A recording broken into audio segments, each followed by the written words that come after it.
GD ワインの服部です。よろしくお願いいたします。今日ね、ご紹介するワインは有名なワイナリーですね。モンテベルティーネっていう生産者ですけれども、イタリアのトスカーナ州にある生産者で、スーパータスカンで有名ですね。ちょっとこの辺に写真は撮ってるとは思うんですけれども、女性の顔の下ね、ワインがあります。これ、レ・ペルゴーレ・トルテっていうんですけれども、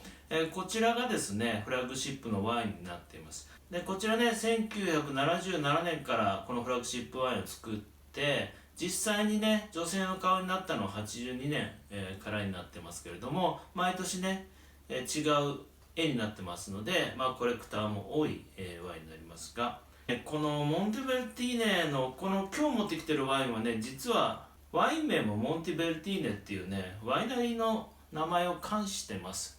先ほどのね、レ・ペルゴーレ・トルテっていう女性の顔のやつは30秒で 100% 使ってますけれども、いわゆるこちらはね、30秒で主体なんですけれども、他のブドウも使っていて、いわゆるキャンティクラシコのブレンドになっています。で、ヴィンテージはね、2011年ですね。で、キャンティクラシコのブレンドになってるって言ってるのはですね、このモンティベルティーネは、実はキャンティでも名城地のね、ラッダインキャンティっていう、ちょっと標高の高いところがあるんですけど、そこでワインを作っています。ただ、キャンティというワインは作ってないんですね。で、このモンティベルティーネも、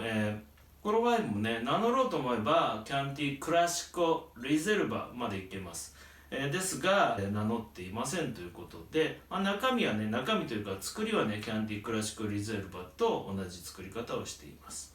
今日2011年持ってきたんですけど、モンテベルティーネのワインはですね、意外と個人的には難しいと思っていて、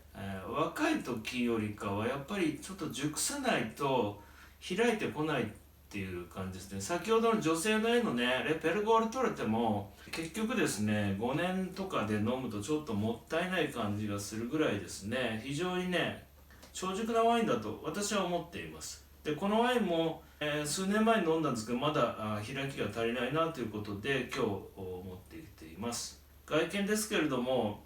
紫なんですが、縁にね、ちょっとレンガっぽい色も見えます。少し熟成のね、色が見えていますね。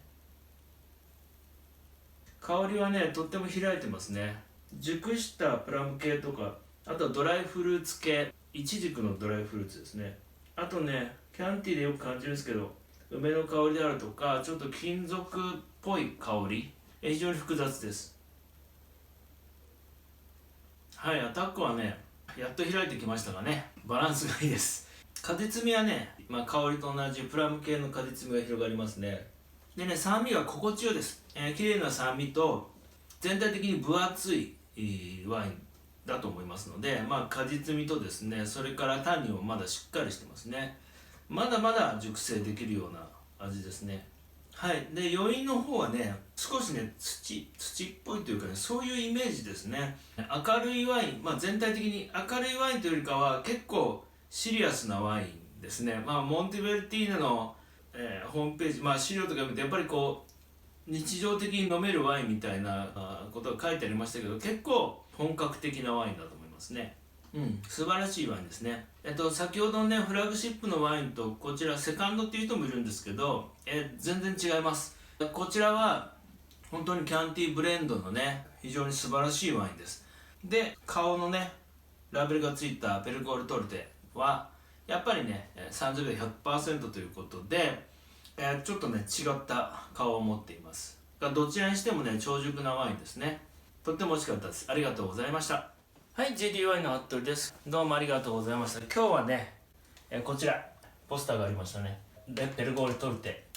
これがね、フラッグシップの女性の顔のワインですけれども、このね、作りたいモンテベルティーネのモンテベルティーネっていうね、ワインを紹介しました。こちらのフラッグシップもめちゃくちゃ美味しいんですけど、これも相当美味しいです。ですので、ぜひね、試してみてほしいですね。